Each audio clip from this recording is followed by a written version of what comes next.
Добар ден, почитувани, ова е стартот на најновата телма амбуланта. Во последниот период исклучително е популарна диетата со наизменичен пост, односно периодично гладување. Оние што избираат да не конзумираат храна 12 часа во текот на денот, велат дека имаат повеќе енергија и поквалитетен сон. Како функционира наизменичниот пост и во што се состои разликата со традиционалните пости, ќе ни појасни доктор Александар Митов, магистар по јавно здравје. Разговорот следува веднаш по рекламниот блок.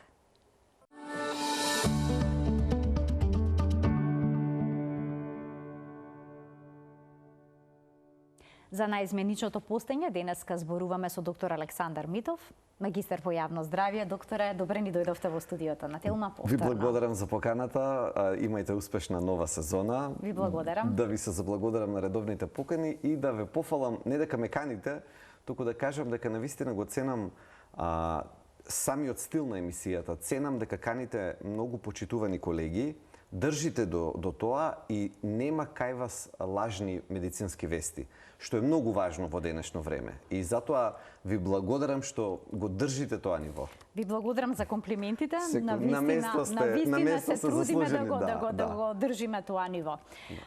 Кога зборуваме за трендовите во диетите, многу популарно е наизменичното постење. Па има ли наука за сето тоа?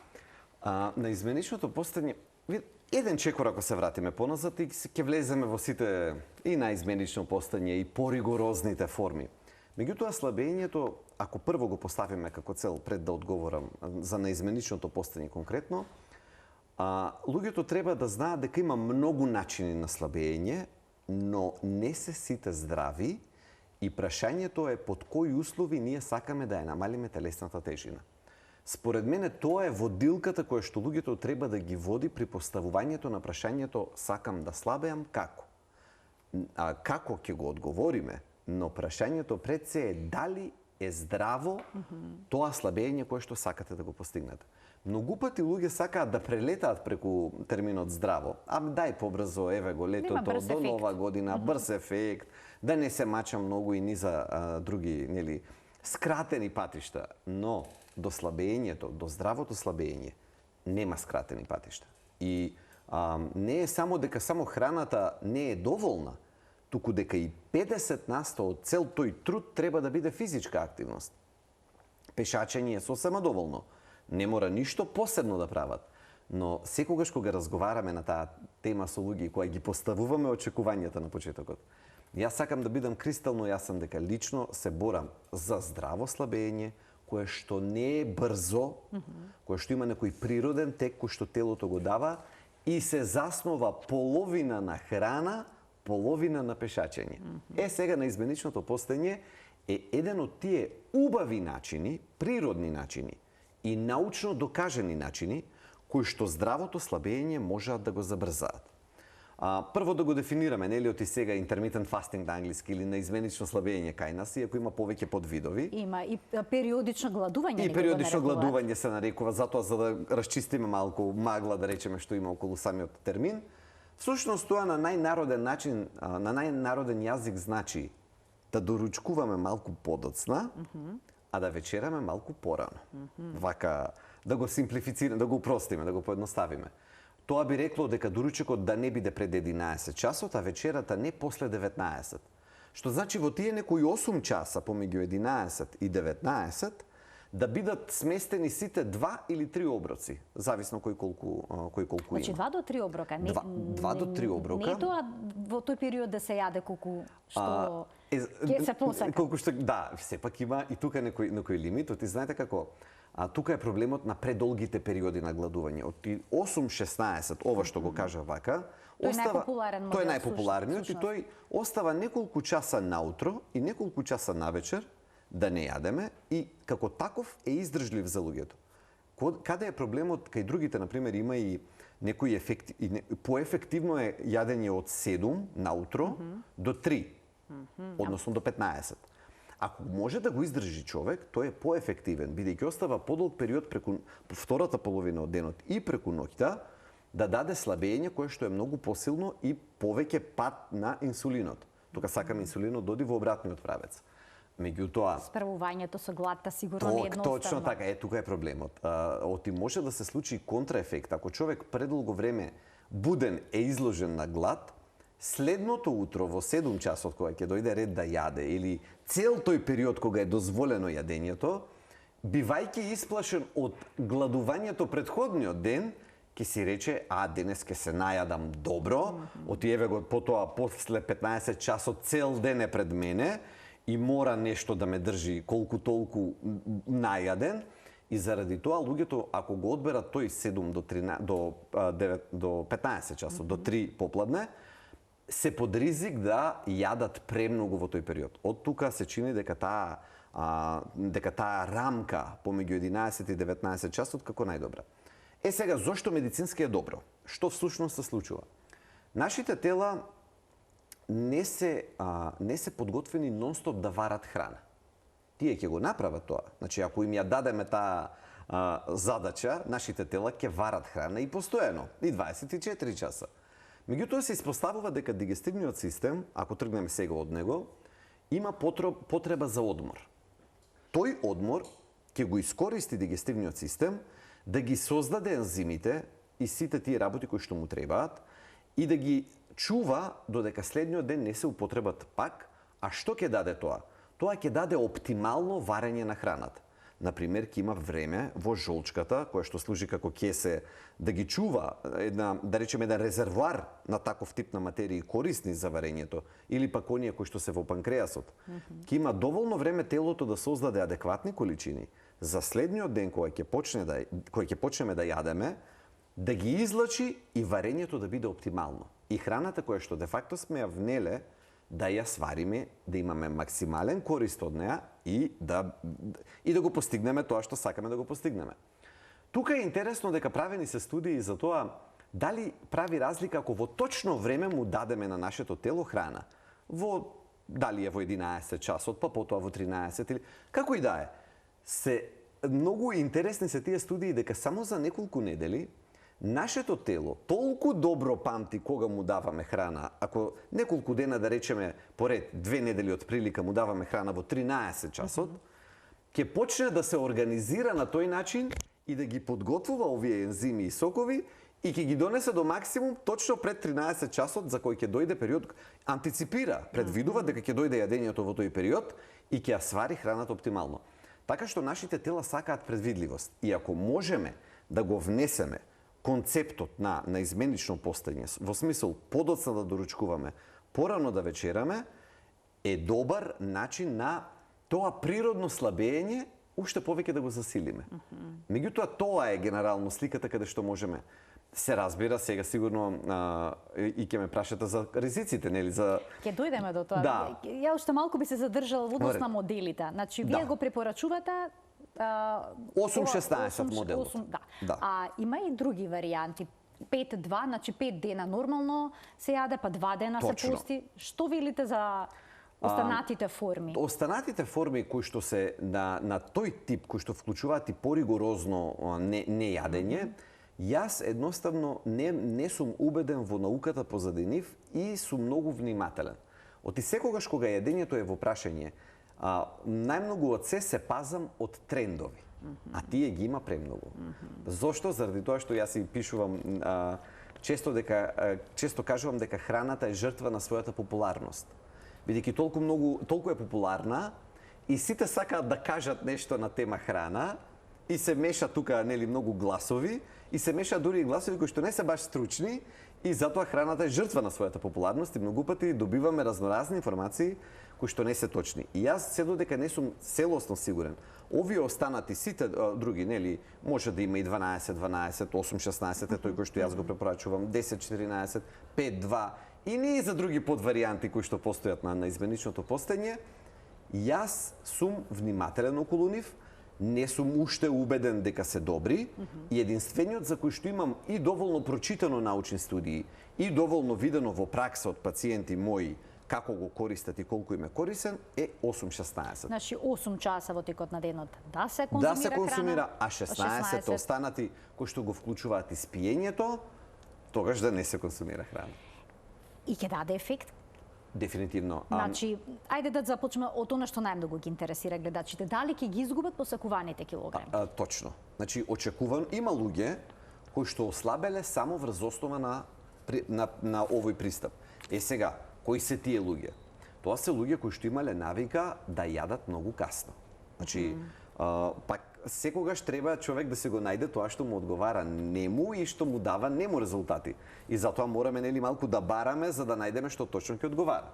Така што ако некој човек и онака имал навика да престанува со јадењето порано во денот, кај него голема разлика од оваа дисциплина нема да дојде. Меѓутоа има луѓе кои што имале навика да јадат во 11 и во 11 и пол да си легнат. Кај тие луѓе кои што доцна јадат, ако успеат да се натераат, да издржат, првата недела ќе биде мачна, од втората натака ќе немаат никаков проблем. Иако некому може да му звучи тешко, меѓутоа наизменичното постење е еден од најлесните начини за адаптација за слабење. Значи, секому му препорачувам, освен ќе кажеме на кому не, да. Секој што има вишок на килограми, со ова просто ограничување на времето, малку порано до ручекот, малку порано вечерата, да си даде барем 2 до 3 недели, ако имал навика да јаде, особено навечер, кај тој човек ќе има ефект брзо во слабењето. Но и да немал таква навика, да било спорадично јадењето подоцна, тоа што сигурност ќе го даде дисциплината на рано прекинување со вечерата, е дека нивото на инсулинската сензитивност ќе се зголеми. Или обратно, инсулинската резистентност ќе падне. Како ќе го утврдиме тоа? На неколку начини. Прво ќе утврдиме дека што се случува кога се зголемува осетливоста на инсулинот? Потребата од благо драматично се намалува. Значи, луѓе ако имаат таква неограничена потреба, онака, нели, леле морам да јадам благо сега. И ако почнат со наизменично постење, првиот ефект дека делува кај нив и пред да покаже вагата резултат, ќе биде дека потребата од благо, особено после оброк, особено после ручек, се намалува или целосно се губи. Тоа е еден од вака природните начини да утврдиме. Секако можеме во секој момент ние да направиме прво мерење на инсулин на гладно пред да почнеме со наизменичното постење и после еден месец пак да се го провериме нивото на инсулин во крвта и да имаме веќе и доказ црно на бело преку биохемиски параметри јасно утврдено дека нивото на инсулин паѓа. И третиот параметар кој што можеме да го употребиме, а пак е објективен, тоа е дека телесната тежина ќе почне да се намалува. Но да не очекуваат драматични резултати само од наизменичното постење. Значи, мора тука и физичка активност. Јас секогаш велам. Тоа е комбинација. Да, знаете како, добро е кога веќе сакате да ја намалите телесната тежина, да пристапите со неколку стратегии одеднаш. Бидејќи однапред, особено ако не си го знаете добро телото и ако не знаете што со сигурност би ви дало резултат, тогаш според мене многу паметна стратегија е да почнете со 4, 5, 6, 7 стратегии однапред и да видите како ќе одите со резултати. Првата ќе биде промената на храната, секако. Втората ќе биде наизменичното постење. Третата ќе биде физичката активност. Четвртата ќе биде да земете повеќе растителни влакна. Петтата ќе биде да земете протеини барем малку со секој оброк, од растително потекло пред се. Шестата ќе биде да се наспиете доволно. Сакам да речам, имаме низа на алатки кои што ни се на располагање ако зголемената телесна тежина е проблем, кои што можеме или сите заедно, или барем добар дел, или пак има една англиска поговорка, вели на англиски кажано, ќе ја кажем и на македонски, вели the lowest hanging fruit, или на македонски кажано, да почнеме да го береме тоа овошје прво што вака виси најдолу што е пред нас, што созрело и што е вака виси пред нас. И сега да почнеме со таа стратегија. Ако сметаме дека ни е најлесно да почнеме со наизменично постење, во ред. Ако гледаме дека пак не бива, пак не сме задоволни со резултатите, ќе внесеме пешачење, половина час на ден. Ако храната не ни е проблем, кај некои луѓе е многу полесно, например, да сменат доручек, пример, или вечерата да ја претворат само во салата, пример. Сакам да речам, пристапот во слабењето мора да биде флексибилен и адаптиран на карактерот на конкретната личност, бидејќи во спротивен случај нема да може да даде резултат. И тука е пред да преминеме на следното прашање, да дозволите само уште ова. Многу е важно дали пред нас си го поставуваме прашањето за резултати или за процес? Дали се врзуваме? Ќе објаснам. Многу пати луѓето веднаш кога ќе почнат да слабеат, резултати е тоа што прво ги интересира. Например, колку брзо ќе почне обемот да се намалува, колку брзо ќе почнат килограмите да се намалуваат.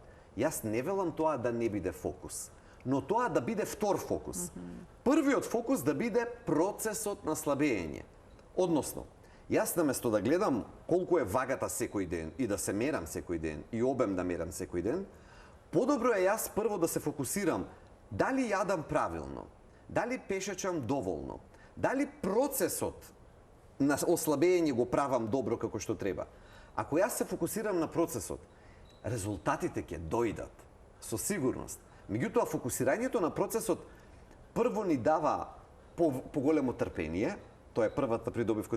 Кога човек цело време се качува и се симнува од вагата, е изложен на притисок. Сам си го прави тој притисок. Тоа е тој емотивен ролер костер или емотивна луда железница. Па 200 грама повеќе, па 200 грама помалце, супер.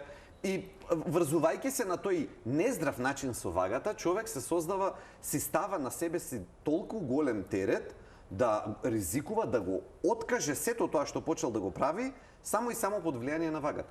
Ке се мериме, значи не велам не. Меѓутоа, ајде прво да се фокусираме на процесот. Што правам со храната, што правам со оброците, спијам ли доволно, пешачам ли доволно, го почитувам ли на изменичното постојање, и тогаш ќе сме сигурни дека ќе има и процес и резултати. Оние што се фокусирани на процесот и кои што сакат најизменичниот пост да го внесат, треба ли да бидат сосема здрави? Има ли некој кој што не смее да го спроведе? Има групи на луѓе на кои што на изменично постојање не го препорачуваме. Тука пред се спаѓаат диабетичари на инсулин. Значи, не збориме за диабетичари кои што се на таблетарна терапија.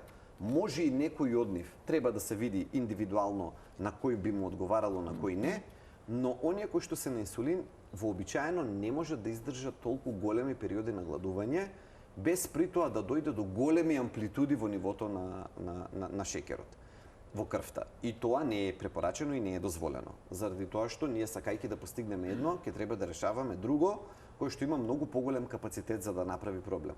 Тоа е првата категорија на луѓе кои што су многу внимателен околу на изменичното постојање. Втората група секако се бремените жени, заради тоа што и таму не препорачувам, таму слабењето го постигнуваме на друг начин. Ако се плашиме од него или ако веќе е многу голема тежината од сам почеток, таму повеќе внимаваме на количините, отколку на содржината на храната и не толку на временското ограничување.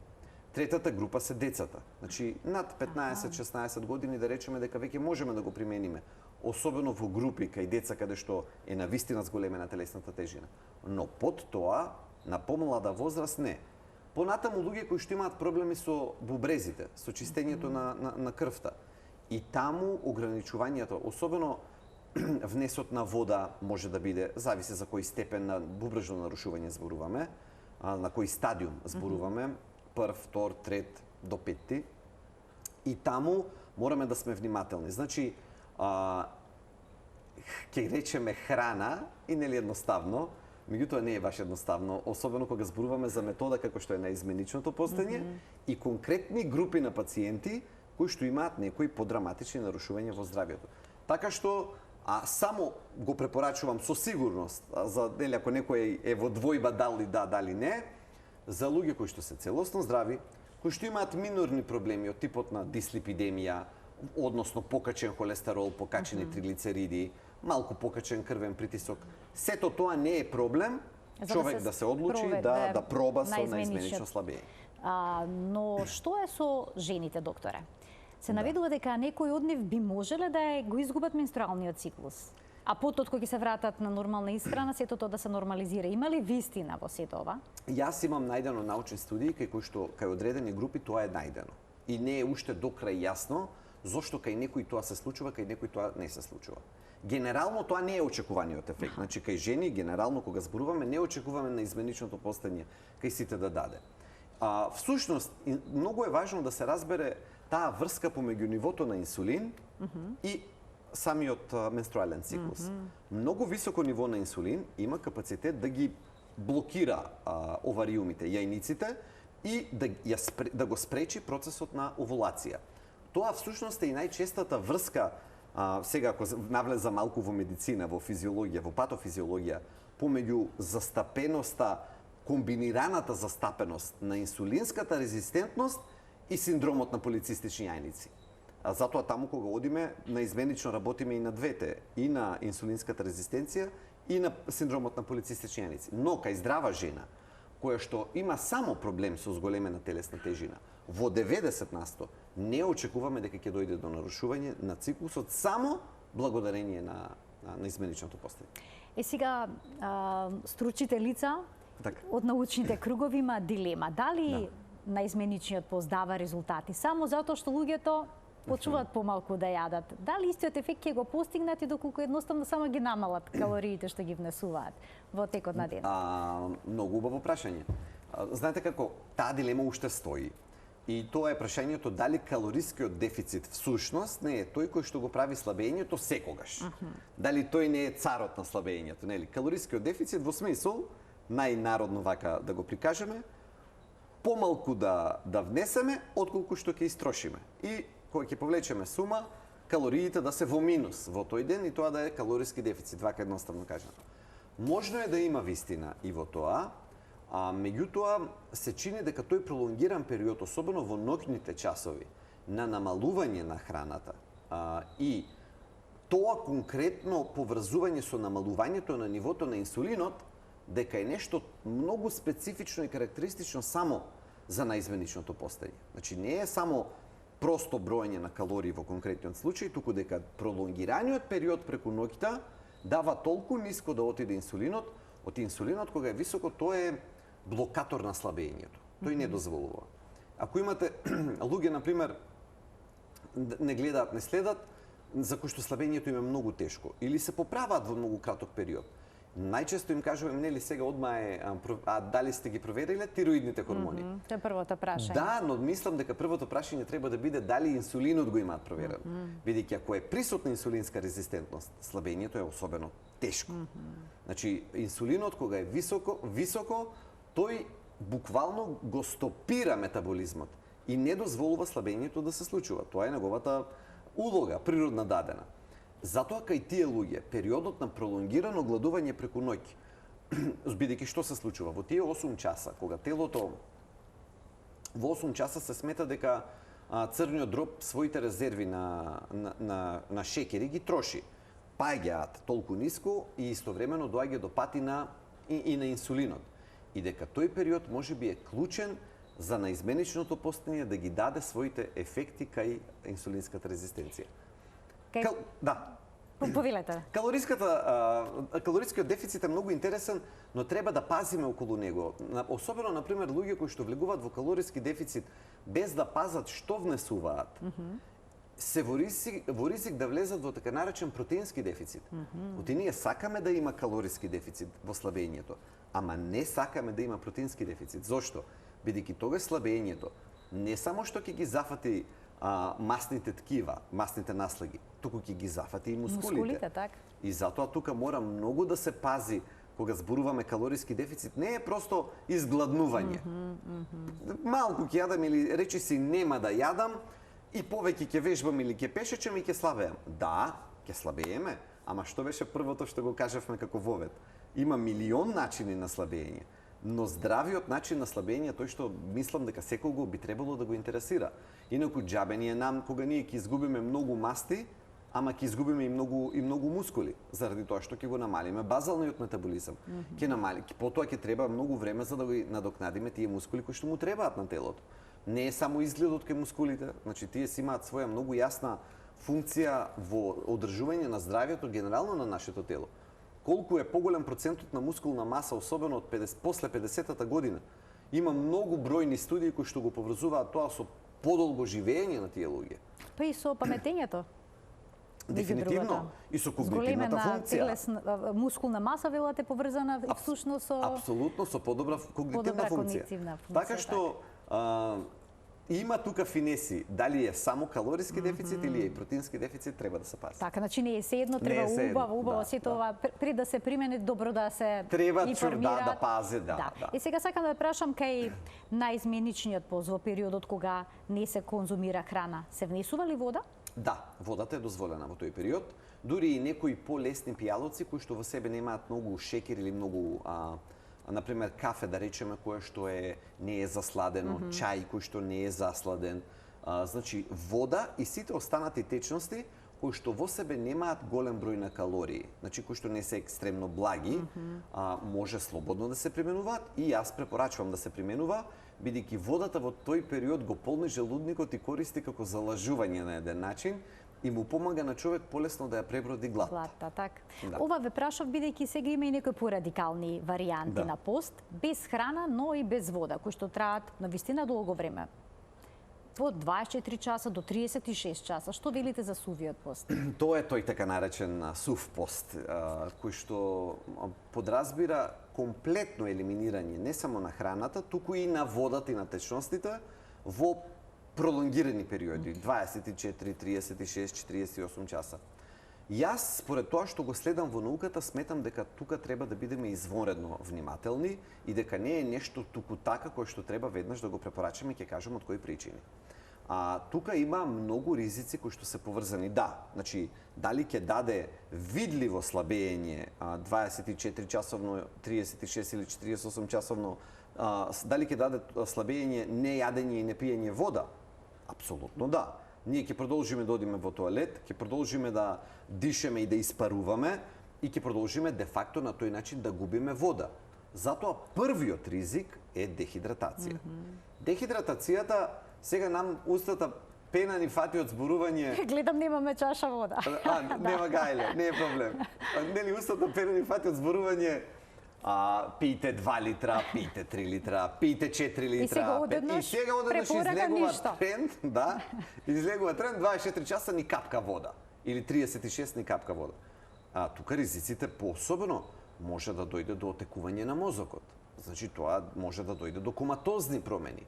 Може да дојде до сериозно нарушување на бубрезите, кои што капацитетот за концентрација на урината ќе го изгубат ако нема доволно течности во нив. Значи не се тоа. Воопшто не е наивно. Воопшто не е наивно, видете, и најмалку можете да го дадете како генерална препорака на популацијата. Ме разбирате? Значи не знам, некои сосема здрави фит луѓе ако решат да се стават на таков ризик, на нивен ризик, јас како лекар не ни помислувам да дадам генерална таква препорака на популацијата, но на некои супер здрави луѓе кои што можеби ќе решат да го направат тој чекор на собствен ризик, би рекол, окей, експерименте. Но на жена која што има 45, 47, 48 години, 50 и има вишок 20 килограми и има низа обврски во текот на денот и оди на работа и оди ваму таму и се движи, губи течности и се. И одеднаш да го дадам советот дека не јадете 24 или 48 часа ништо и не пиете капка вода, прашање на време е кога ќе колабира. Значи не може. Дели од традиционалните пости исклучуваат конзумирање храна и вода, но во одреден период. Можеме да ги разгледаме. Например, муслиманските пости го подразбираат тоа, меѓутоа вие имате многу убава подготовка. Рамазанските пости се многу убаво организирани. Луѓето стануваат доста рано. Го имаат тој суфур, така наречен утрински. Кога се знае што, иако е традиционално, меѓутоа тука е вековна мудрост и искуство внесено во тоа. Па каков доручек, кој тип на храна, колку течности и потоа што се јаде кога се излегува од постот на крајот на денот и тоа трае 12 на часа. Во принцип зависи од кој период од годината ќе се погоди пост. Значи таму да го има, но тоа се 12, 13 часа да речеме и толку. Тоа не се еден ден, 2 дена, 3 дена. Тоа е прво. Второ, единственото нешто на друго место каде што го приметуваме овој драстичен таков пост од 3 дена нејадење и непиење вода, тоа се тримерите, тримерското постење на почетокот на Великиот пост во православното христијанство. И монасите го практикуваат тоа. Меѓутоа, кој не знае што е тоа, нека поразговара со нив да види како се поминуваат тие 3 дена. На ниту храна, ниту вода и колку се истоштени на третиот ден. Значи, колку тие и они се подготвуваат за тоа. Меѓутоа, што му им се случува на телото на нив, ајде не понеделникот, вторникот, средата веќе кога треба да излезат од тој пост, што значи тродневно не јадење и не пиење вода? И како човек просто нема начин да функционира и да има секојдневни обврски да оди на работа или да се грижи дома за деца и се друго да прави и плюс ниту да јаде, ниту да пие. Така што тоа е исклучително, значи ризично. Ризичен е. Јас велам, сосема млад човек, сосема здрав што нема друга работа, може да проба, нема гајле, нека проба, нека тестира на себе, нека ги види ефектите. Но човек, жена, маж, кои што имаат реални обврски, кои што одат на работа, кои што се грижат за себе, за семејство, за се друго, динамично, функционални, на сите страни растрчани и да не пијат вода по 2-3 дена, не го препорачувам тоа. Ајде да проговориме за автофагијата. Значи, автофагијата се поврзува со наизменичното постење. Или со овие порадикални форми, да. Сега, што е точно тоа и дали навистина постои таа поврзаност? Има една несрекна информација која што кружи на Facebook 3 години, 5 години, за некоја наводна Нобелова награда добиена за автофагија. Има Нобелова награда за автофагија, но не е за гладување поврзана. Нобеловата награда за автофагија всушност се однесува на клеточни механизми што прави клетката кога има недостатоци од одредени материи и како самата ќе и текне да рециклира, да земе од одредени материи, да ги рециклира и да си ги претвори во нови органели. Ама тоа нема врска со гладување. Значи тоа не е исто во буквална смисла таа автофагија за која што е добиена Нобеловата награда и ова што е крстено автофагија, демек сега влези во автофагија. Значи автофагија, да го објаснам терминот, мене медицинска, професионална деформација. Авто значи сам, фагос на грчки значи јадење. Автофагија значи сам себе да се јадеме, да. И клетката го има тој капацитет не сама себе да се јаде, туку кога веќе нема што да прави, кога многу и требаат одредени материи, нема од каде да ги најде, тогаш ќе почне да користи одредени застарени делови, застарени органели, да ги уништува и да ги претвара во нови. И има научни студии, особено анимални, со животни, кои што покажуваат дека кога човек ќе влезе во подолг период на невнесување на храна, не на вода, дека таквиот процес се интензивира на клетките кога мора да се снаоѓаат и сами себе да речеме, обновуваат на еден начин. Најдени се и некои придобивки за тоа. Кај имунитетот, може би кај подолгото преживување на истите клетки, кај когнитивната функција, може би. Но знаете како сега, видете, ние сме во една смешна малку ситуација. Од една страна, имате 70 години научни студии за медитеранската исхрана, грам ризик нема, милиарда придобивки има, и тука сега ќе се појават за автофагија во последните 10 години тук-таму некои научни студии. Ќе станат многу популарни. И ќе станат драматично популарни и сега луѓето игнорираат 70 години наука врз наука за медитеранската исхрана, колку е здрава, колку е корисна, срце, мозок, малигни болести, продолжено преживување, се го има во себе медитеранската исхрана, ама не, ние сега ќе се фактиме за автофагијата, оти таа е нова, оти звучи интересно, и го подсека човек демек може кривина да фати и да го зезне телото за со краток труд нешто да направи, да си најде некој. Не треба така да размислуваме. Значи, кога телото е во прашање, јас им кажувам, телото ваше сметајте го како една нива. Може ли вие во пролетта, ако си ја преспиете, ако не посадите, или тоа тука да фрлите, ама таму сега ве мрзи да одите до тој крај да фрлате семе.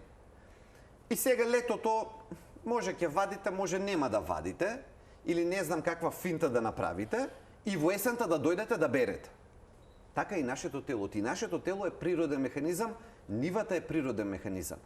Природата не дозволува скратени патишта.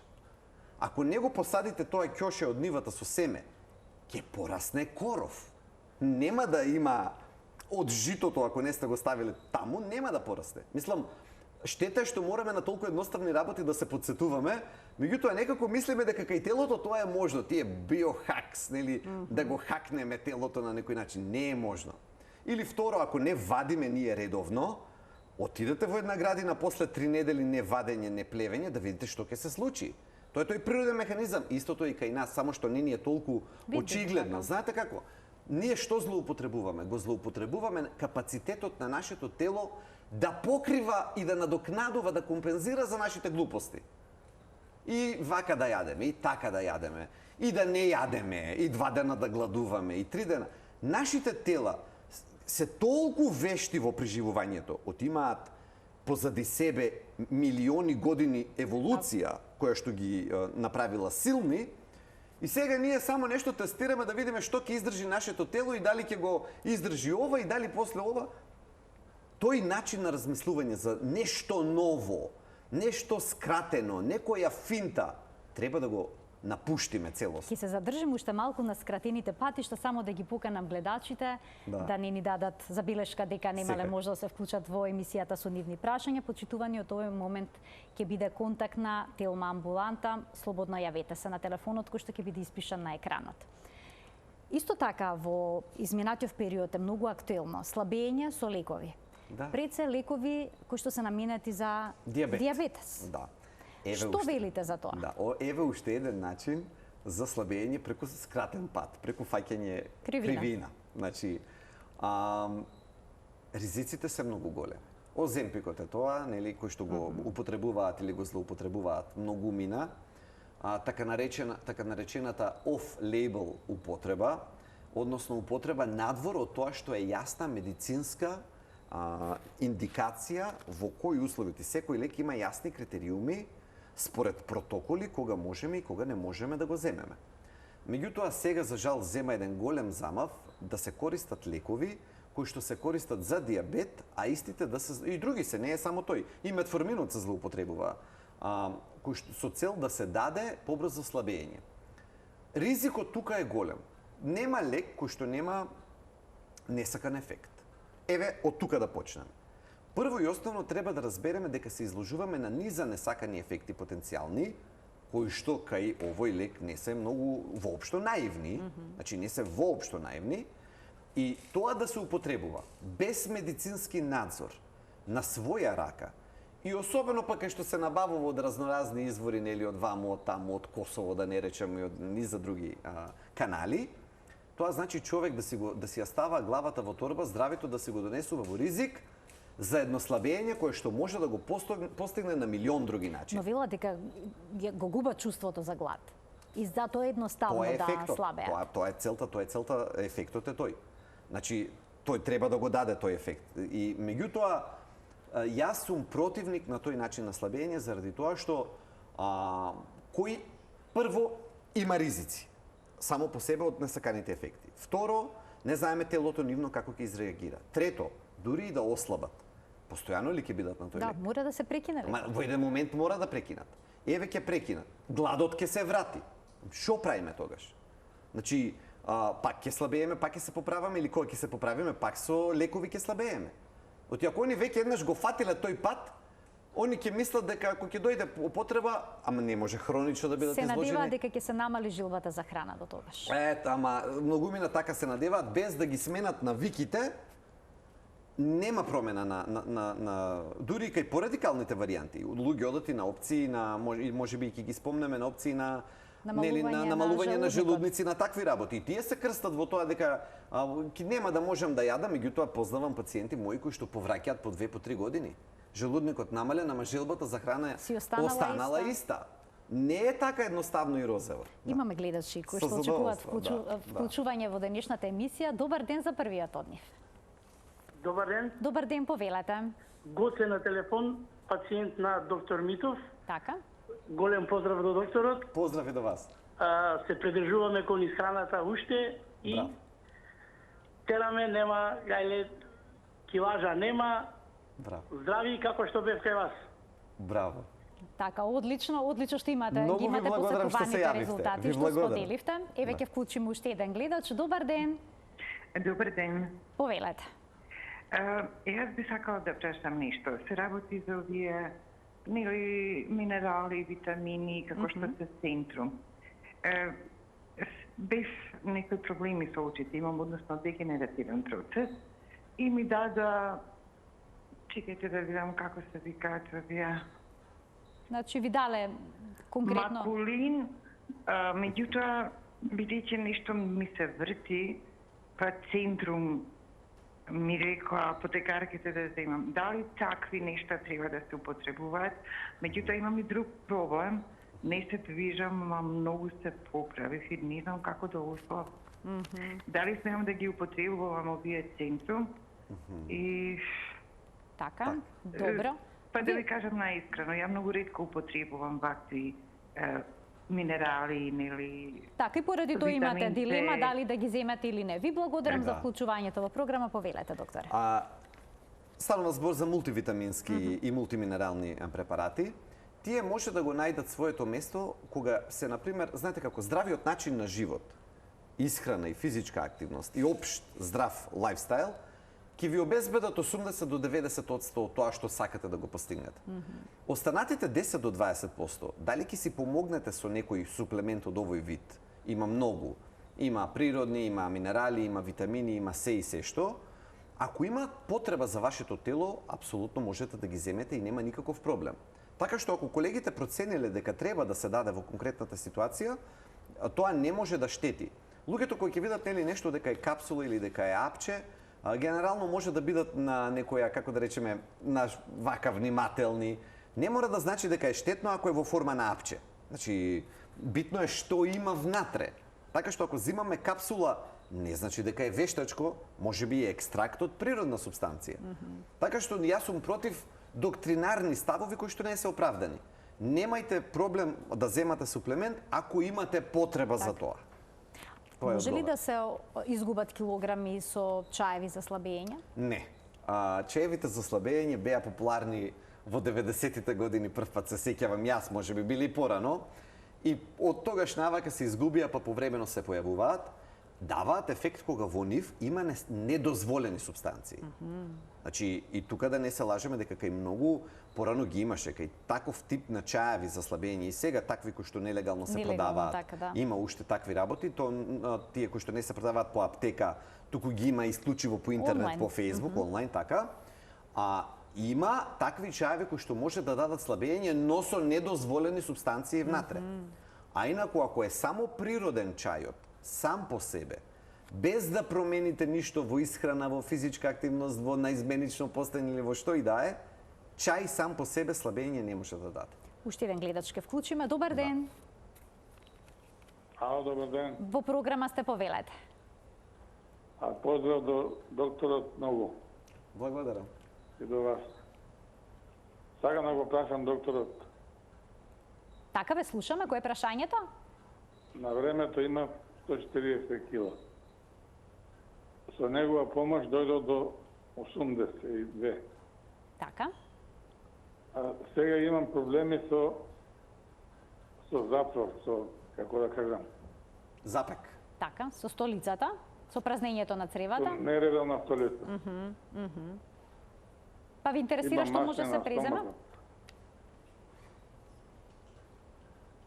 Така, Да во ми ред. каже нешто помош. Да, некаква помош што да преземете за да си го решите проблемот. Ви благодарам за вклучувањето во денешната Телма амбуланта. Докторе. За таа цел јас без да звучи како реклама, меѓутоа ќе препорачам растителни влакна. Значи имам и производ, значи за да не го злоупотребувам емисијата, меѓутоа знаат повеќето мои следбеници.